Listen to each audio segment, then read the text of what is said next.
ابراہیم کی ماں کی دعائی کہیں نہ ہوئی سنوائی۔ روشنیوں کے شہر میں ایک اور المناک سانحہ۔ گزشتہ رات نیپا چورنگی کے قریب کھلے مین ہول میں 3 سالہ بچہ گر کر لاپتہ ہو گیا۔ اہل خانہ اپنی مدد آپ کے تحت کرائے پر مشینری منگوا کر رات بھر بچے کو تلاش کرتے رہے، لیکن انتظامیہ کہیں نظر نہ آئی۔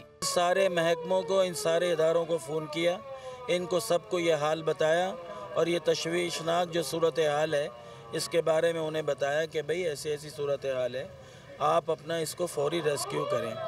اگر یہ رات کے اول ٹائم کے اندر اگر یہ ریسکیو جلدی ہو جاتا، مشینری آ جاتی تو یہ اتنا برا حال نہیں ہوتا، بچہ قریب ہی کہیں مل جاتا۔ 12 گھنٹے تاخیر سے جائے حادثہ پر پہنچنے والے ڈپٹی کمشنر ایسٹ ابرار جعفر نے دعویٰ کیا کہ حکومتی مشینری رات سے ہی بچے کو تلاش کر رہی تھی، لیکن وہ یہ تعین نہ کر سکے کہ لائن کس کی ہے اور ڈھکن کس نے لگانا تھا۔ کہ جو بھی ڈپارٹمنٹس ہیں جن کے اینڈ کے اوپر غفلت ہے اس کے اوپر بالکل محکمانہ کارروائی کو ہم انشور کروائیں گے۔